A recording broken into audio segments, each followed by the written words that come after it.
విన్నట్టుగానే వింటావు కానీ వాక్యానుసారంగా జీవించట్లా, వాక్యానుసారంగా బ్రతకట్లా. అందుకే క్షామం కలుగుతుంది ఈరోజు చాలా కుటుంబాల్లో. అందుకే చాలా కుటుంబాల్లో ఇబ్బందులు కలుగుతూ ఉన్నాయి. అందుకే చాలా కుటుంబాల్లో నెమ్మది లేకుండా బ్రతుకుతూ ఉన్నారు, సమాధానం లేకుండా బ్రతుకుతున్నారు. సంపాదిస్తున్నారు కానీ ఆ సంపాదన చిరిగిపోయిన సంచిలో వేసినట్టు అయిపోతా ఉంది. కొరతలు, ఇబ్బందులు, ఆశీర్వాద లోపం.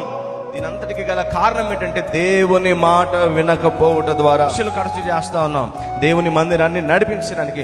మరి ఎందుకు విశ్వాసుల కుటుంబంలో క్షామం ఉంది?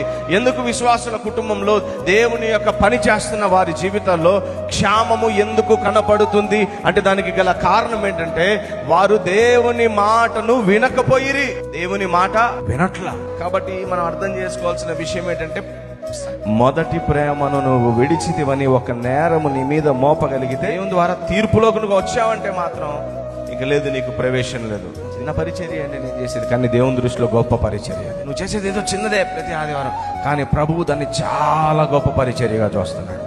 హల్లెలూయా. నీ పరిచర్య ఏంటో, నీ బాధ్యత ఏంటో, నీ కర్తవ్యం ఏంటో దాన్ని నువ్వు విడిచిపెట్టద్దు.